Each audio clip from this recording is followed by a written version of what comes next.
Mark DeGrandpre. Welcome to our webinar this morning. This is a continuing series of webinars that we put on for our portfolio companies and the broader community, trying to pick topics that are very, very relevant to the entrepreneurial ecosystem. So we have a wide range of topics. Today, very glad to have invited Birch Benefits. And this morning, 3 people from Birch will be speaking. Nicole Caniglia, Tom Inglesby, and Pat Kane. Welcome for our webinar series. And just a couple rules of engagement here as we go on. This is being recorded, so we do archive all our webinars. So if you wanted to go back, talk to friends or colleagues about watching it, I believe this is on our YouTube channel. You can certainly get a link to this webinar or all the webinars that we've had so far to date. So we are recording it. Secondly, again, please chat if you please mute if you're not a speaker. Regarding the chat function, typically we will use that for question and answers. Just depends on kind of the energy of the room. So my feeling is with the number of attendees today, if you do have a question, please just include it in the chat function. Whether we interrupt the speaker or wait a little bit longer before we ask the question, we'll go by the flow of the presentation, but we'll try to get to all the questions that are posted. The last thing is a lot of and Pat and Tom, you can speak to it. A lot of the companies who have presented, they welcome having conversations after the fact. Some companies have had like office hours scheduled maybe a week or so after this event. We will put out a note to all attendees for any feedback or comments. If you are interested in perhaps participating in a follow-up, kind of open office hour, please signal that, and we'll communicate to the folks at Birch, and they can arrange that. Finally, the last thing, unless you vehemently protest, all the attendees here, we will give the contact information to Birch. If for some reason you don't want to share your contact information with them, please let us know, and we'll respect that absolutely. So I think that's all the preliminary comments I have. And what I will do is I will go on mute, and I pass it on. To whom do I pass this on initially, the baton? Yeah, I'll kick it off here, Mark. All right, so Tom, please start, and please everybody enjoy the webinar today. Awesome, great. Mark, thanks again for the opportunity, and to the Ben Franklin Technology Partners team for allowing our team at Birch to come on and talk. My name is Tom Inglesby. I'm a co-founder at Birch. I'm also joined by my partner, Pat Kane, as well as Nicole Caniglia, who's a producer for us at Birch. And we just wanted to take some time to talk through just to provide some insights on really the benefit landscape and opportunities for tech companies as you continue to grow and scale your company here.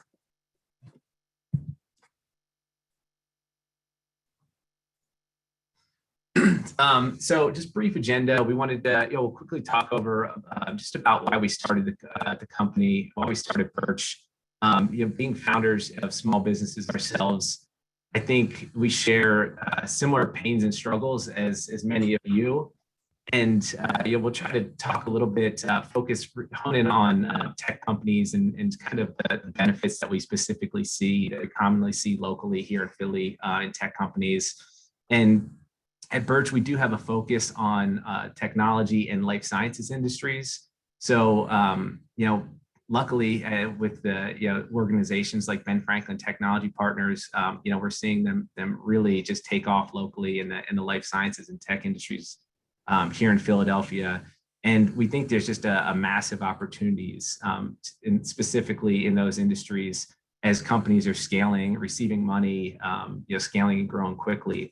But as you do scale, there's obviously lots of struggles that come with that. But we think that we can shed some light on how to be constantly procuring your benefits and taking advantage of it. And we're not going to focus as much on plan designs and deductibles and copays, but really more on how to take advantage of it from a financial perspective here. I think that if I can jump in, Tom, that Yeah. Mark, thanks again for the opportunity here. I think Tom and I really Tom and I have given advice on how to manage a health and welfare budget for, together over 30 years. I think having started this company, we have a greater empathy quotient, now having to actually fund a health and welfare budget of our own, which is crawling, into the six figures. So as founders, we completely understand, how important it is to put a benefits program in place and how expensive it is to continue to fund it. And I think that's given us a valuable perspective as we work with our clients, which can range from 50 employees to 5,000 employees. And we'll talk about that continuum. But, I think starting this company has given Tom and I a really interesting perspective on advice we've been giving for 30 years. So as Tom had mentioned, we don't really want to get caught up in acronyms and deductibles and copays. We want to talk through really what might be most helpful, what we found most helpful in scaling a benefits program, and really where we see the industry going over the next 10 years, and to the extent that's helpful. Of course, we're open to questions, but in managing this budget item, I think it's becoming more important to make it less about, PPOs and HMOs, although that's, an important part of the process, but really to develop a strategy that is, really something that you can, have key, core KPIs and really keep track of, so that you're meeting your employees' needs, but you're also managing a really critical budget item.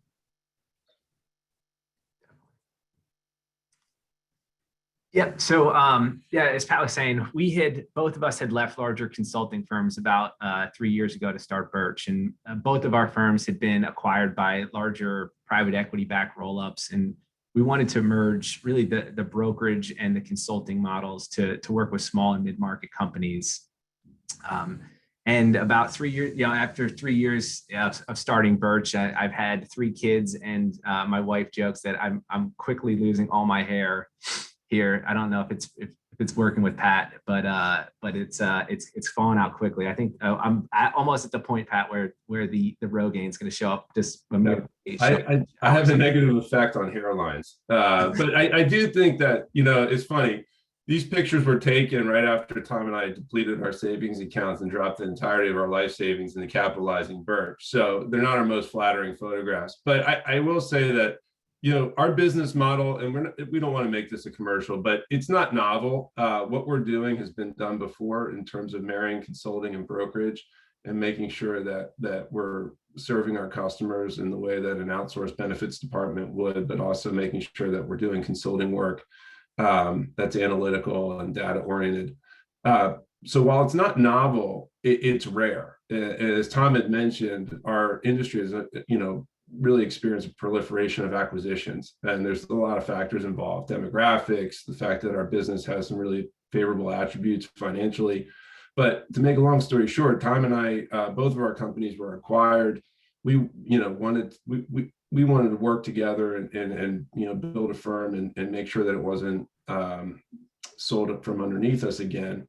So we decided to do this. But really, if you're ask us about why Birch, we're really focused on culture. We're a private firm. We've grown tremendously over the last 3 years. And a big part of that is because we are trying to pay attention to both service and consulting. Not to mention, I don't want to forget about Nicole. This is probably a good opportunity to introduce Nicole, who was one of our earlier hires, and is really doing a great job building out our life sciences and tech verticals. Nicole, do you want to spend a second introducing yourself? Yeah, absolutely. So my name's Nicole Cornelia. I joined Birch about 2 years ago. I was actually with ADP for a period of time working in their small business sector as a licensed regional rep in health and benefits. I joined Birch as a producer. So as Pat and Tom said, I really spearhead, and grow the business or grow their recognition and relationships in that life science and tech community. But I also am a relationship manager. So with my clients, I manage the relationships, quarterback them with the team, make sure we're on timely timelines as, execute everything that we promise to our clients. So I'm really happy to be here, and thanks for having me. A couple of quick interesting factoids on both Nicole and Tom, because we try to make benefits webinars as interesting as possible. It's not always that interesting. So real quick, Nicole is the assistant head coach of lacrosse at Radnor. She was a two-sport athlete at Temple. Tommy's brother just wrote and produced a show called Mayor of Easttown. So if you have a chance to watch it, it's phenomenal. Tommy, we were trying to get product placement for Birch in Mayor, but we weren't able to do it. So two quick interesting tips, and then we'll just move on here, Tommy, just because I don't want to.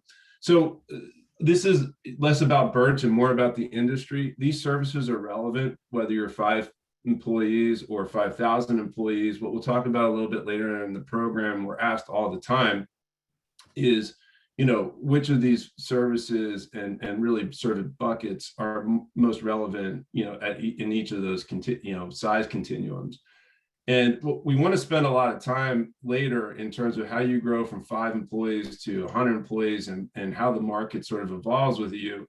But, each one of these buckets, voluntary, your open enrollment strategy, your funding arrangements, your technology support, your service, your advocacy, they're all relevant.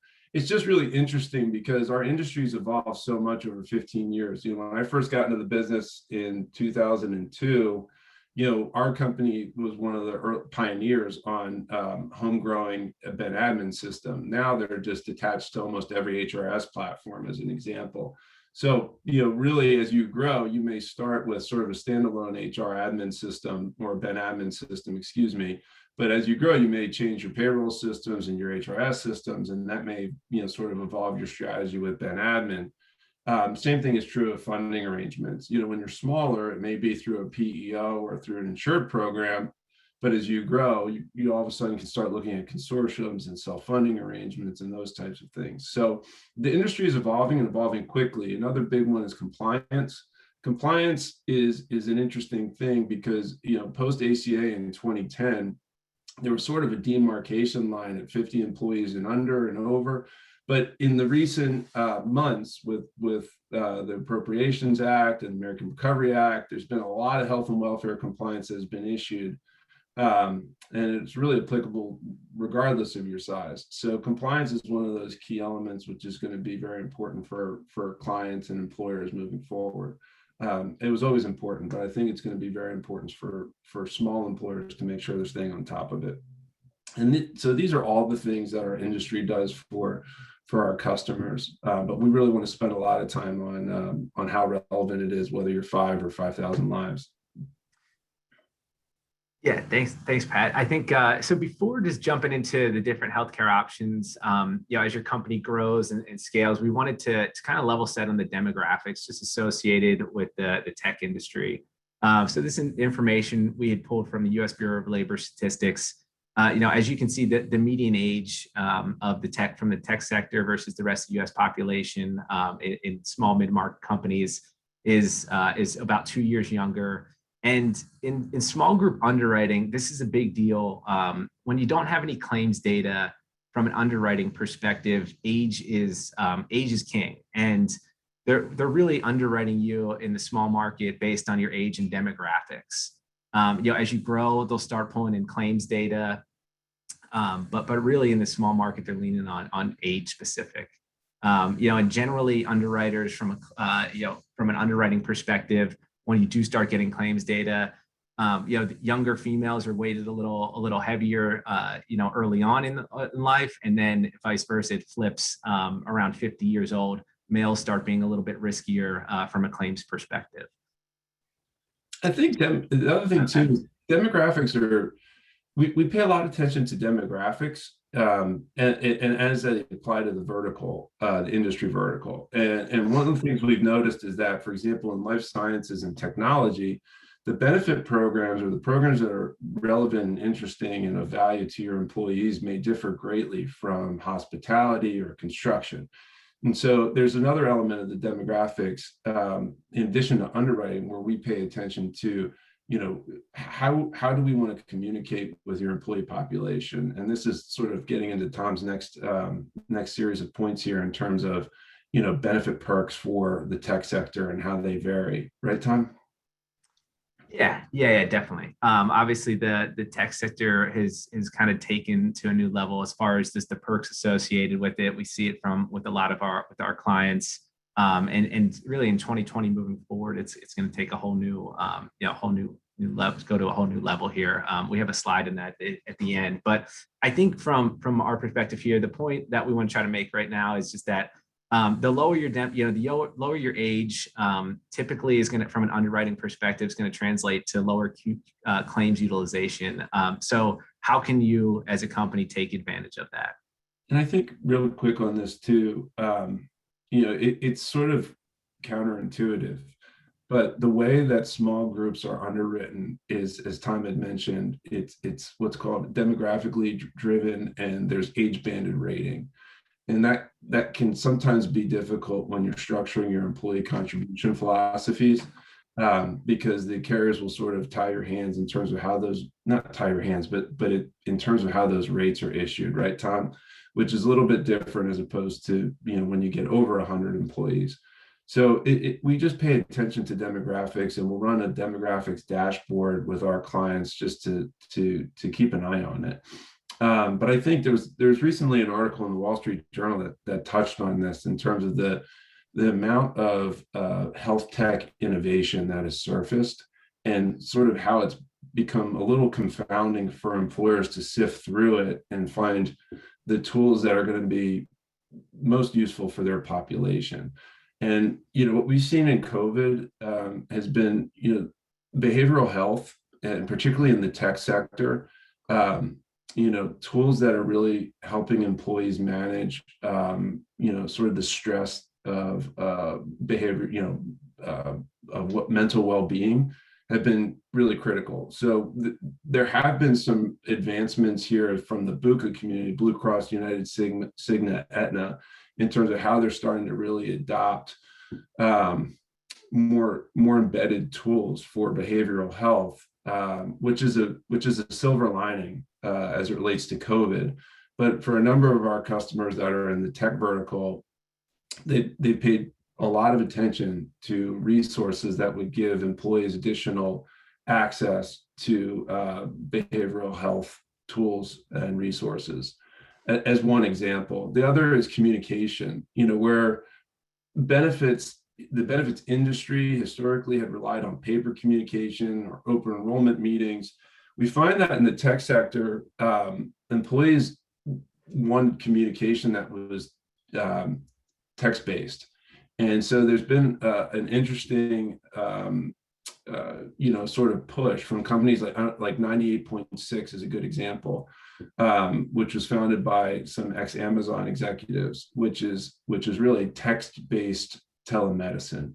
And then you're seeing companies out there like Relay and others that are supporting not only insurance community, but employers in helping communicate with your employees through text.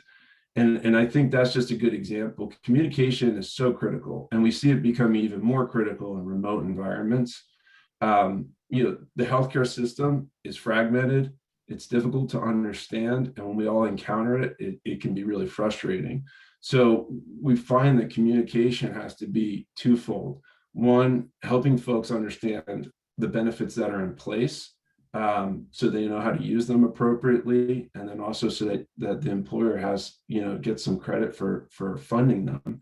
And then the other piece is, when the system sort of breaks down for them, whether it's through an EOB issue or, a second opinion, or just running into the bureaucracy that the system sometimes creates, we really look at our advocacy, and when we get involved in helping an employee unwind that, the communication is really important too. So, again, interesting companies. One is local Accolade, which has done some amazing work in employee advocacy. And then when you look at the middle market, there's employers like Health Advocate and Touch Care, which are also doing some really incredible advocacy work. So these are all tools that we'll look at on behalf of our clients based on their budget and their need, because the goal really is to make sure that your employees, from both a well-being standpoint and a productivity standpoint, when they encounter the system and they use your benefits, that it's as seamless as possible. Yeah, definitely. And I think, one example that comes to mind, Pat, is one of our clients, and a lot of the carriers, as Pat said, have brought the kind of teletherapy services in-house, these text platforms for, behavioral health purposes. But one of our clients was ahead of this a few years ago in the tech space. There's probably about 150 people locally in Philadelphia, and the HR director, had rolled out Ginger, which is a text-based teletherapy service to their team. And she said it, coming from a good place in a joking way, but she said, my employees are coders and they put their headphones on day, and they're just generally sad people. And it's coming from she said it in a very joking way, but when they rolled out Ginger, they had the highest participation that Ginger had ever had, and they had 95% utilization. So it does, I definitely think it rings true specific to the tech services here. I can relate because I was on Zoom all day yesterday, and I was ending the day not in a sad place, but in a very unfulfilled place. And so I think all of us, as we've worked through COVID, kind of feel that. But I think, again, if there's a silver lining to what we all lived through over the last year, it's that the healthcare system is going to pay more attention to behavioral health. So, but demographics are incredibly important in helping design programs, and also help, make sure that we understand how your programs are being underwritten, particularly if you're less than 50 lives. So we wanted to talk through the funding options that really avail themselves to companies as they grow. We don't want to get in the weeds on, like you said, we're just going to keep this from a financial perspective. And these aren't really set in stone. These are just a good reference point for, if you have this many employees, these are some of the options that are available to yourself, to your company here. We get this question all the time, and Tommy built this slide, and I thought it was amazing. We get this question a lot from employers, which is, how does the BUCA community, Blue Cross, United, Cigna, Aetna, and the broader health insurance community sort of work as we grow along this continuum? And it does evolve, both in terms of how you're underwritten and, as we talked about earlier, the services that are most relevant or applicable. And you'll see as we take you through the continuum here from 2 lives to 100 plus lives, how you're kind of viewed by the insurance community and the options that are available to you. And it really does matter based on what your budget is, what your HR infrastructure looks like, what your organizational infrastructure looks like, and really also what you're trying to accomplish. But where the tech vertical is so unique is that we know that recruiting is incredibly competitive. We know that historically benefits are absolutely on the more generous or I would say more affluent side. And unlike other verticals, the tech industry is usually leading cutting edge in terms of early stage companies, in terms of the benefits that are available. So we'll talk through PEOs in this continuum and other things, but this is an important life cycle, if you will, from an industry point of view. Yeah, definitely. So we start here at 2 employees. So at 2 employees, typically have a fully insured plan option that's available to you. Yeah, locally here, Independence Blue Cross and United Healthcare are the 2 carriers in the space, and as we said, rates are solely based off of the age of your employees, their dependents, and smoking status. In a fully insured arrangement, it's very basic. You pay the premiums, no matter what the claims cost. There's no transparency on your claims. You pay your premiums, and it's a set rate just based off of your age.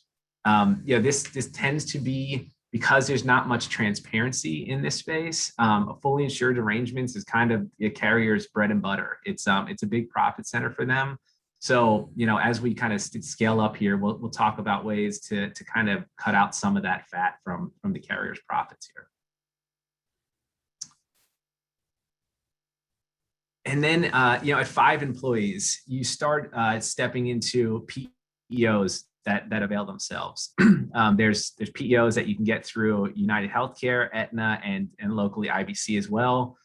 On these, there are many advantages to PEOs with the integrations of your HRIS system, payroll, benefits, HR. But again, there is a lack of transparency in fees that we typically see. The fees that we're seeing when we're unbundling these, and they do a great job at hiding these. But the fees really range from like a roughly $1,000 per employee per year to $1,800 per employee per year. And one thing to keep in mind about PEOs is the average group size on a PEO is 17 employees.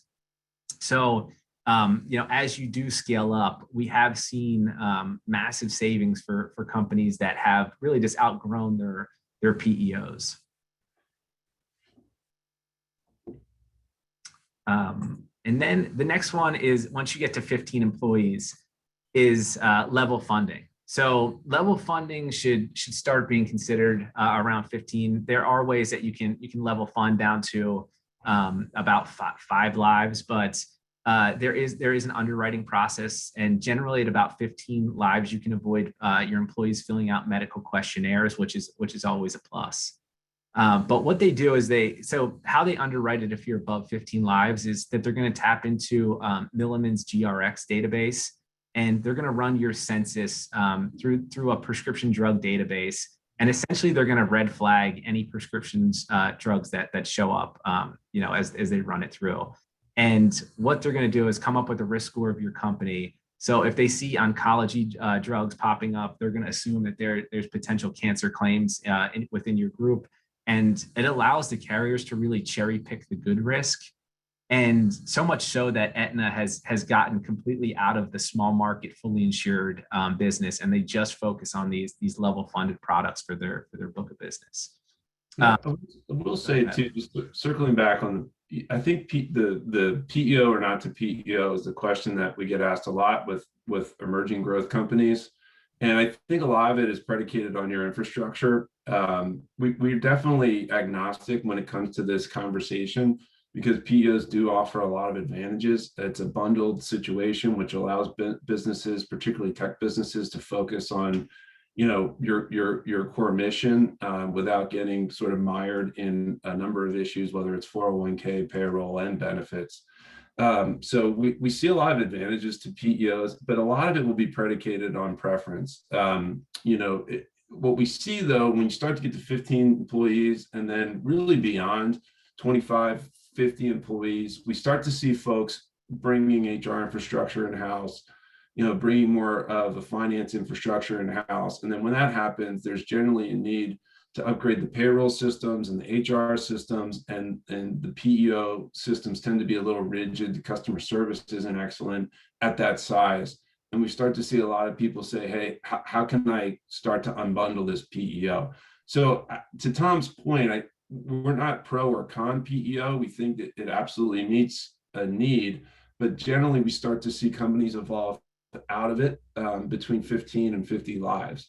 And there's a process there. Actually, Nicole's leading a webinar shortly on how to unwind a PEO, because there are some contractual elements to it which are interesting. But I think the other thing that's just in that continuum here, just real quick, Tom, from 2 to 15 employees, is just how you see the amount of carriers start to avail themselves, and even funding arrangements. Just even in that quick jump from 2 to 15 employees, and you'll see here on the next continuum how that just continues to evolve. Yeah, definitely. So the one just talking quickly on level fund too, the one thing that you start getting when you move to a level funding arrangement is you start getting a little bit of claims transparency. Another way in level funding, they allow you to share in the surplus. So say you're paying $100,000 and you spend $80,000 of claims, they'll let you share in that $20,000 surplus, where in a fully insured arrangement, if in the same example, you're just paying that $100,000, you're not going to see any of that coming back to you. And then scaling up to 50 employees. So captives and consortiums start coming into play. And these are really good options for companies that are trying to dip their feet into self-funding. A lot of younger companies with younger demographics, what they do is they're pulling your stop loss premiums.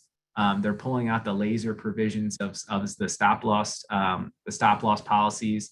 And then they also, it's kind of like packaged cost containment strategies that they bake in there for you. So it's a great way for mid-market companies start stepping into self-funding. We have one success story here of a group of 95 employees that we moved into a consortium last year, and in the first year they saved over $200,000. So there you can start really chopping away at some of the fat that the fully insured carriers have in these plans. And you have a lot of claims transparency because you're moving to self-funded. And then in these arrangements, you share in 100% of the surplus. And I think historically, the issue that middle market employers have always had with self-funding is what's called, like Tom had mentioned, sort of the laser risk. And a laser is essentially a provision in the underlying insurance contract when you're self-funded called a stop loss contract, where if you have a high claimant, the stop loss carrier can identify it and sort of carve it out in the following year, which makes the claim responsibility fall entirely on the employer. And that can be incredibly expensive, which is why historically, most employers that self-fund are actuarially what they call credible. And they're, plus or minus, historically, that demarcation line was around 500 employees. It's come down a little bit.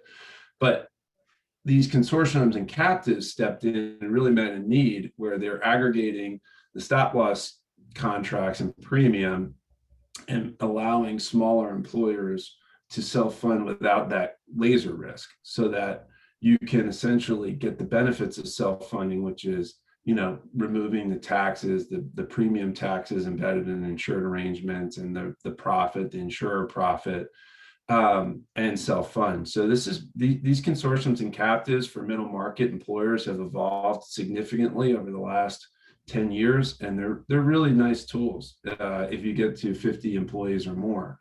I think the other piece too, when you start to get over at 50 employees or more, you start to see more carriers come into play, which is helpful, but you're still not getting a lot of your own information. Your claims data, your utilization data is typically not available at 50 employees. And that's something employers will want to have sometimes if they're very analytical and they want to have more control over essentially their program management. And captives and consortiums will allow them to get more data and essentially be more strategic in controlling that budget item.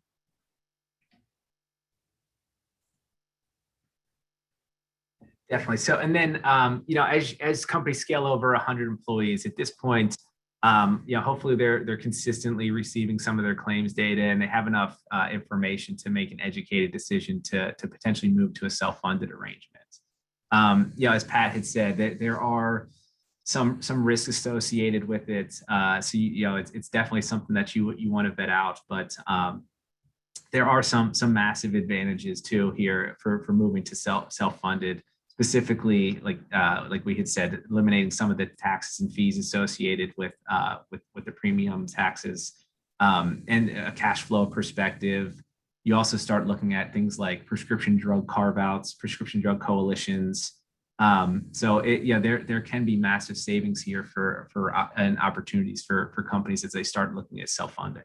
And the RX is a good point, Tom. So everybody's probably, we've all seen sort of a vertical integration within the insurer and PBM community with CVS Caremark and Optum and UHC and Cigna and Express Scripts. And so now that these PBMs are vertically integrated for the most part with the insurance community, they're starting to get a little bit more rigid in terms of allowing employers to carve out. So you're starting to see carrier restrictions where if you're 500 employees or 700 employees or fewer, they don't want you to carve out.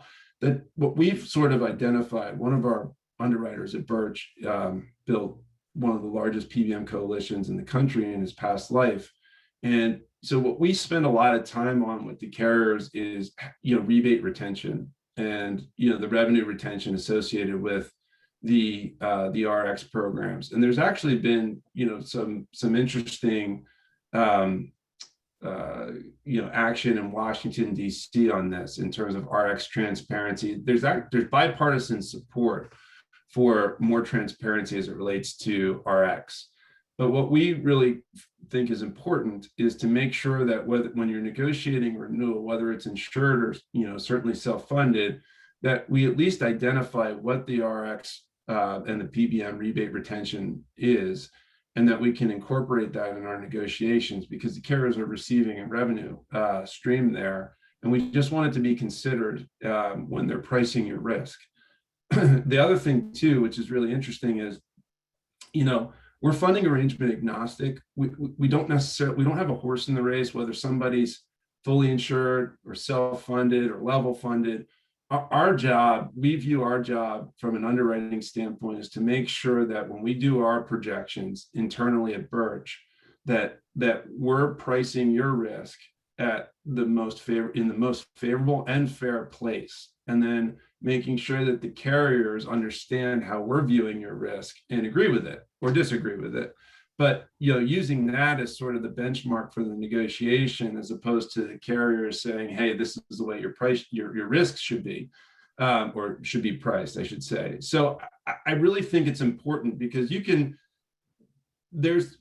organizations will vary, and for good reason, in terms of how much risk they want to assume. We know a lot of CFOs that will say, "Hey, I don't want to self-fund. I prefer to pay a fixed budget item and just have an insured contract. I just want to make sure that it's been negotiated to a place where I understand that the carriers are making a fair profit and that our risk is being priced correctly." So when you start to get to 100 employees, we'll actually do the self-funded projections just as a benchmark to make sure that when we get final procurement on your insured rates, that the delta is understandable.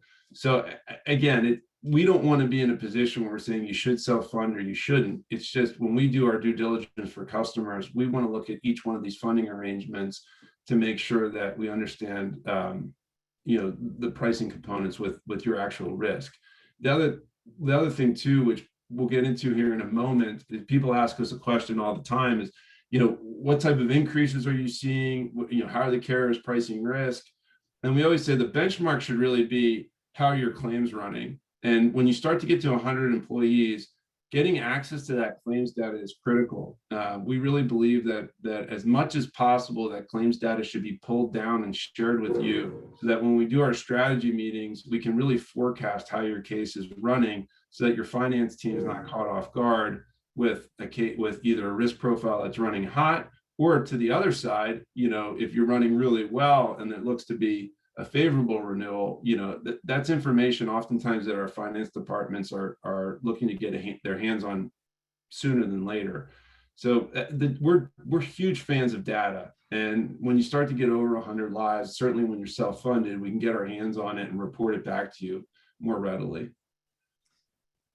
Yeah, definitely. I think that's a good point. And just to reiterate, I think, there's a fine line between, the small groups fully insured and the large group self-funded. So, and we do see plenty of groups that are 500 lives that are fully insured. So it's not, to Pat's point, it's really a risk tolerance from a group's perspective.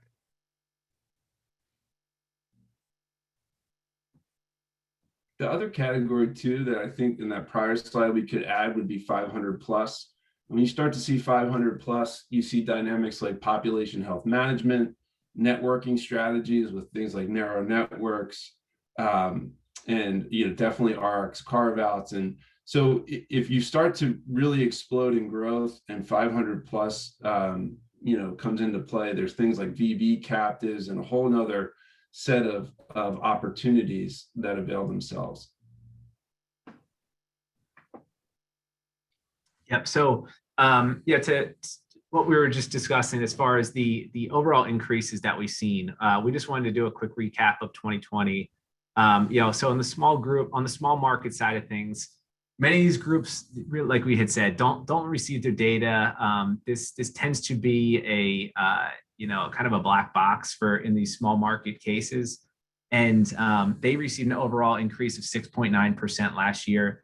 This is likely due to unadjusted premiums and really rates that were filed with the state prior to the pandemic.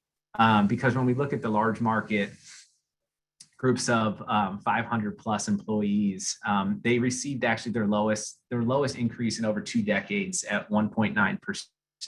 Yeah, and the other thing I'd add here is we saw a fascinating dynamic within the last year, in that for the most part there was claims slowed down, people used fewer healthcare services.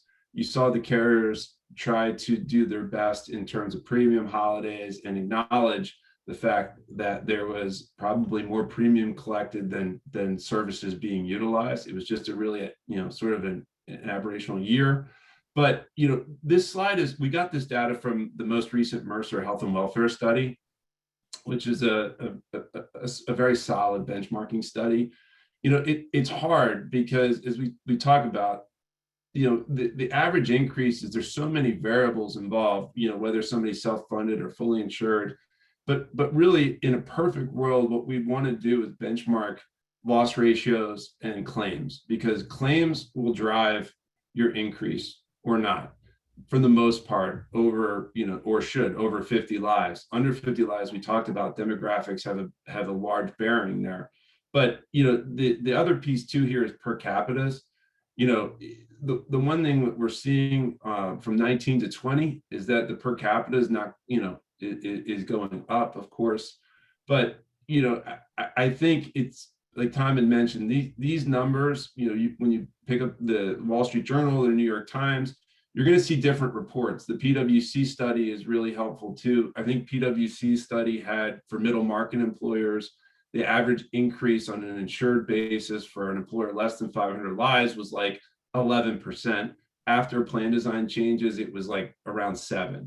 So I think what we're trying to keep an eye on here for middle market data particularly, and we spend a lot of time on this, on benchmarking, because getting access to benchmarking data for middle market employers, particularly in tech, is not easy.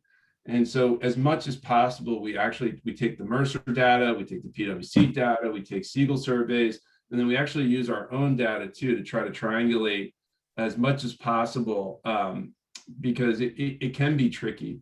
But the Mercer data is a really good data set. But what this tells us is that healthcare is really expensive, and managing the budget is really important. So I think when you look at here at well-being, behavioral health, I would say things like diabetes, weight management, nutrition, as much as possible, putting well-being programs in place early and making sure that they're relevant and utilized correctly is also very important. Because if you grow, getting those well-being programs in place early will only benefit you and your employee population. So that's another thing we spend a lot of time on. Tom, is that fair? Yeah, I think just the last point here of these well-being priorities for 2021 is the pandemic's put a lot of stress on people in many different ways. So I think, to our point before, behavioral health is really at the forefront.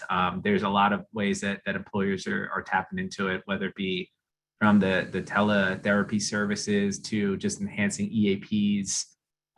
It's something that is going to play a big role here moving forward. It was really interesting to see I think I read an article yesterday on the effects, how pediatricians were startled at the weight gain in children over the course of the last 12 months. And then I think I saw another article that talked about weight gain within Gen Z and millennials, which was really significant. And so I think these problems were always plaguing our healthcare system prior to COVID, obesity, heart disease, behavioral health, diabetes. But I think what the last year has done is made them even worse. So Yeah. I think, obviously there's a cultural imperative to make sure that our people are living their healthiest lives as possible, to the extent that we can support that. But I think it'll also, pay dividends in terms of helping manage actual claims as you grow. So, obviously there's a lot of incentive here for all of us to spend time on well-being.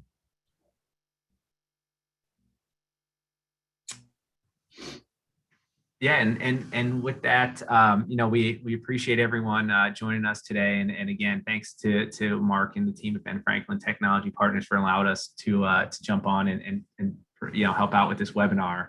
We'll open up to any questions if anybody has any, or just kind of talk through the questions that have come. If there's any of the things that have come through the chat here. I think I just saw one on rate increases on group sizes less than 50 lives. And so, some of this is anecdotal, and Tom, I don't know if you want to weigh in here, but, typically you're seeing, what we call trend rates, hover between 8 and 11% on fully insured medical renewals. The PEO community could have different increase in, different trend numbers associated with their sort of programs, which is a different set. And they have pricing mechanisms that, as Tom had mentioned, sort of bundle all those services together. But generally speaking, Tom, tell me if I'm off base, but generally speaking, in the sub 50 community, you're going to see trend increases between 8 and 11% on average. Yeah, and I would say that would definitely be true. I think that 6.9 of the under small group market that the Mercer study had is fairly similar to what we've been seeing in our local markets here in the small group. Small group being when we're talking about really 2 to 50 employees. But IBC, just talking specifically on Independence Blue Cross locally here, they've really made an effort in their small mid-market businesses, which is really 51 to 99, to not give out any like double-digit increases. So they've really tried to cap it. It's starting to tweak up a little bit, but for the most part, we've seen increases from right in that like 5, 6, 7% range. And demographics will play a role in that, right, Tom, as well? Definitely. Yep. I think Pat, you mentioned I don't know if it was or Tom mentioned, was it Ginger? Was the the text-based wellness mental wellness app? Just wondering seems like a lot of these services must be recently launched, but if you look at sort of that mental wellness, what sort of offerings are you seeing that are becoming more and more well used and well recognized and have really good employee ratings? So what's coming out on that front that maybe firms aren't aware of that are just well recognized and well utilized? Yeah, that's a good question, Mark. It's interesting because a lot of these services have actually gotten to the point where the carriers are just treating them as in-network. And I think back to our point is a lot of the issues are really just around communication. So employees might have access to these programs. They might have an app that they can download and tap into at no cost. And I think last year there was a big push for the telemedicine services, but these teletherapy services are becoming increasingly popular, and I think it's just a communication gap.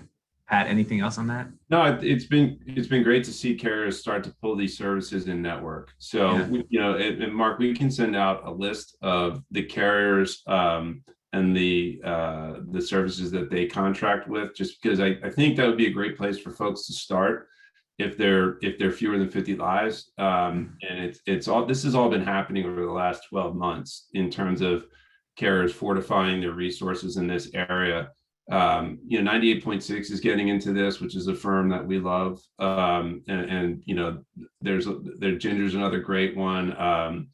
And there's a few others that are actually in network. So Mark, if it's okay, we'll send out a list of these and which carriers they're affiliated with, if that's helpful. If you do it, I think Kate or or Nicole at Ben, when we do the follow-up, we'll include anything that you send along will be in our follow-up notes. So yeah, glad to do it. Great. Cool. It's a great Actually, question. and just one other question is the use of telemedicine, is that somehow correlated with age? Are younger people more apt to do telemedicine and like it compared to older folks, or is there absolutely no correlation between telemedicine and the user base? There is a correlation. It's fascinating. Like pre-COVID, the utilization rates on telemedicine were extremely low across the board, like 1% low. And then they've absolutely jumped in COVID. And it's been, again, there are some silver linings with respect to COVID. Telemedicine and utilization of telemedicine is one of them, certainly. And so, Tom and I were just talking about the other day. I pretend to be Tom's personal physician, and he needed to get antibiotics for a sinus infection. If you don't mind me sharing this PHI, Tom, on a public Zoom. But maybe you could just talk through how much you love, Yeah, I know. We were talking through it, and I just whipped out my phone, hopped on MD Live, and in 10 minutes just went down the street to pick up a prescription drug, prescription at a CVS. So I definitely think it is. I don't know the data behind it, Mark, but it's definitely, I would say that it's factors in with age. And last year, as Pat said, it was below 1%, the telemedicine utilization. In the recent Mercer study, it was up to 15%. So it's something that's getting more and more popular. They even have Tele Dentistry services that are coming out. I don't know how it's going to work, but it's something that's going to keep growing here. So I think the one key factor that we've seen, which is really important across age groups, is and when COVID first broke out, one of the things we really looked at was, okay, we saw telemedicine is going to be huge here. So one of the issues with telemedicine is just getting started. So like Tom had mentioned, just getting the account registration and getting the app downloaded is like 90% of the battle. Once people have the account registered and they have the app and they use it one time, they never go back. So it really, what we spent a lot of time on with our customers was, which carrier are they with, which telemedicine provider are they using? Let's get a custom communication out that they can just sort of send out to their employees to say, hey, here's how you start an account. Get ahead of this. Nobody wants to register for an account when they have a sinus infection and they're not feeling well, or the child's not feeling well. So we wanted to say, hey, here's the step-by-step instructions on how to do it. Call us if you have questions, but let's do this now. Let's get this in place now so that when you need to use it, it's there. But a lot of times it's just getting through the ag factor of identifying who is my provider, how do I set up an account, and then just make sure it's downloaded on the phone or your PC. And then from there, people love it. And I think it's really been a silver lining for COVID. So it'll be interesting. We say through pre-COVID, in COVID, after COVID. I think one of the things to keep an eye on is going to be when claims ramp back up again, and I'm feeling they're starting to and will continue to throughout the summer. People that deferred services are going to get them, and so it remains to be seen. I think there's like sort of a quotient, or what they call COVID load, that underwriters are looking at right now that they don't quite, they've never been through this before. So what we're really trying to pay attention with our underwriting team is, and this is why if you have access to claims, it's so critical to pull them down and study them as frequently as possible, whether it's monthly or quarterly, depending on your size, but really to keep an eye on what's going to happen here, because as those claims sort of turn back on, that's going to drastically affect pricing. So depending on how the carriers were underwriting it and what type of loads they were applying, whether those loads were accurate. I will say, the carrier partners that we're working with, all of them have performed really well and have really been thoughtful throughout COVID. And you give them a lot of credit. Granted, we always call it amicable tension. Our job is to make sure that we're negotiating on behalf of our customers and that, we're getting the best price for our customers. But we have great relationships with the carriers, and they have been really great to work with throughout this process. So it's a partnership. It has to be a partnership. But yeah, there's a lot of factors here. But I think in general, the takeaway for us would, from this webinar is as you grow on that continuum, 2 employees to 15 employees to 50 to 100, it really is at each step of the journey important to reevaluate your benefit strategy and to make sure a strategy exists. So often smaller companies are just looking at this on a year-by-year basis. And what we want to do is say, hey, what does your business look like right now? How is it growing or not growing? And what does that mean for our strategy and paying attention to it? But that's a really important part. Well, that's a great way to end it. And as we're running up against our hour allocation time, just thanks to Nicole, Tom, and Pat for introducing a very complicated topic in an accessible way. So thanks very much. For all the folks who have joined in, if you want to have if you want to connect or have any other questions that we could relay to the Birch team, please do that. We're glad to send along any introductions. And then for you guys at Birch, if you do have a list of those carriers or services you think are ones that young companies should be thinking about, given the changing, climate of the workforce and of work itself, please send those to us. And when Kate and Nicole and I do the debrief and send out the survey, we're glad to include all that information to all attendees. So with that in mind, I don't see any more questions in the chat room. Thank you so much for attending. Thanks you guys for presenting, and have a wonderful day. Thank you, Mark. Take care. Thank you.